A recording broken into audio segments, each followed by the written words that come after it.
السلام علیکم، آپ دیکھ رہے ہیں پاک ایکسکلوسیو ٹی وی۔ اگر آپ نے میرے چینل کو سبسکرائب نہیں کیا تو کریں، اس سے میری حوصلہ افزائی ہوگی۔ کراچی کے شہریوں کے لیے خوشخبری یہ ہے کہ گرین بس کی آخری 40 بسیں بھی کراچی پہنچ گئی ہیں۔ اس طرح اس وقت کراچی میں 120 گرین بسیں پہنچ چکی ہیں، جن کی ٹیسٹنگ بھی کی جا رہی ہے۔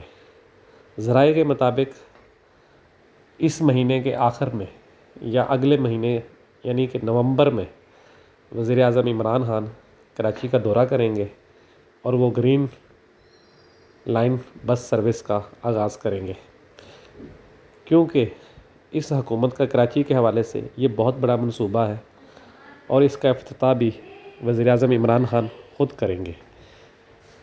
اس حوالے سے آپ یہ دیکھ سکتے ہیں کہ یہ رات کے ٹائم کی ٹیسٹنگ ہے جو گرین بسوں پہ کی جا رہی ہے، تاکہ بسیں جو ہیں وہ رات کے ٹائم جب چلتی ہیں تو ان کا کیا مسئلہ مسائل ہوتا ہے جو بھی ہے، تو وہ ان کی کمپنی جو ہے وہ ٹیسٹ کر رہی ہے۔ امید ہے کہ انشاءاللہ 5-6 نومبر سے پہلے یہ بسیں کراچی کی سڑکوں پر چلتی ہوئی نظر آئیں گی اور کراچی کے شہریوں کو ایک آرامدہ سہولت حاصل ہوگی انشاءاللہ۔